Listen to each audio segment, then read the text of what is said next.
Hi, welcome to Knit with Hannah. I'm Hannah. Today we are going to increase on a purl row.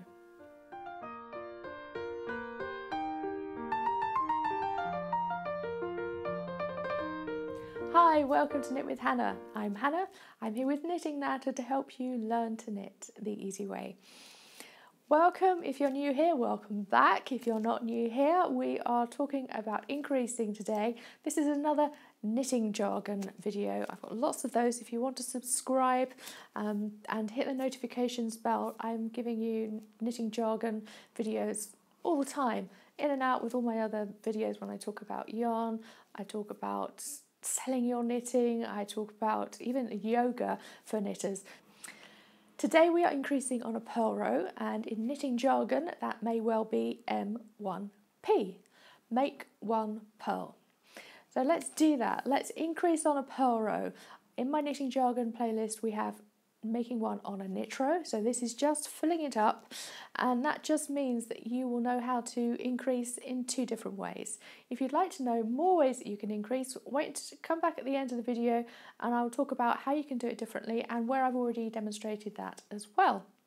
Alright, let's get to it. Let's M1P. If you've watched me before, a couple of months ago I did make one.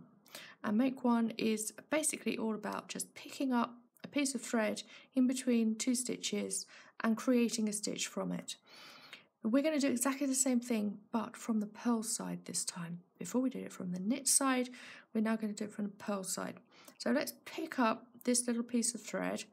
There it is. It looks like a ladder. If you look at all of these steps down here, all of these are basically yarns that make up each row. So that little step, that first step at the top there, is what we're going to use, and we're going to put that onto the needle.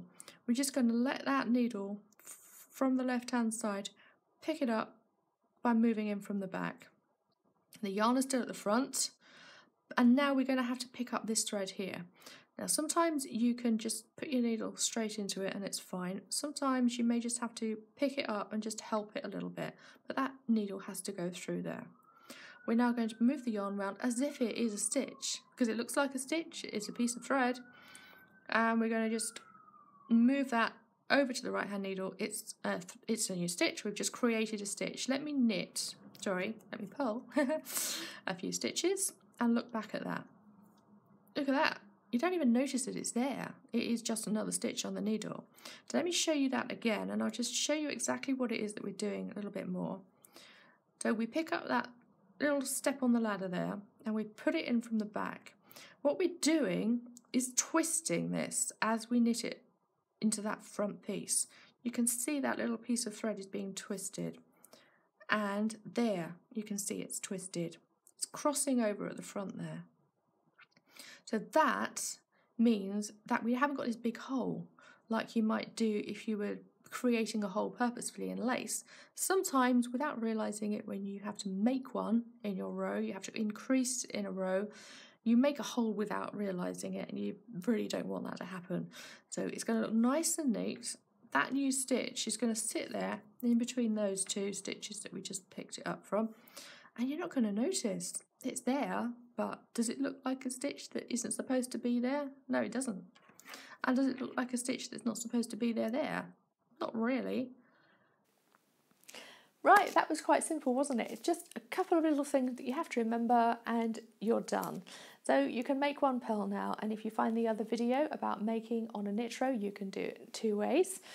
So like I said before, there are other ways that you can increase. You can make one left and you can make one right. Now, this is ideal if you want it to be a feature of your knitwear. Now, you can use this in so many ways. If you want to really make a feature of it, you can use make one left and make one right to make sure the stitches slant in opposite directions. This is ideal if you want to create featured darts on a jumper or back or on the front. You can also use these techniques if you're making a neckline, a V neckline. You can probably see that if you buy a jumper from the shop, that you can see the stitches becoming really a feature around the V neck. And you also use this if you create shaping around the arms of a jumper as well. So there are many ways you can use this. And I do have demonstration for this. If you want to go and have a look at the knitting the elbow patch video, then you will see how to do that there. I use those two different techniques when I'm creating the circle of the elbow patch. Right, so there are lots of ways you can increase. If you're a beginner knitter and all you want to do is increase on a knit row and increase on a purl row, then it needn't be a hassle. You just need two techniques and that's that. And to be perfectly honest, I very rarely use anything other than make one knit and make one purl. Thank you so much for joining me this week. Do subscribe if you're not already. Give me a thumbs up if you'd like this video. I will see you next Tuesday.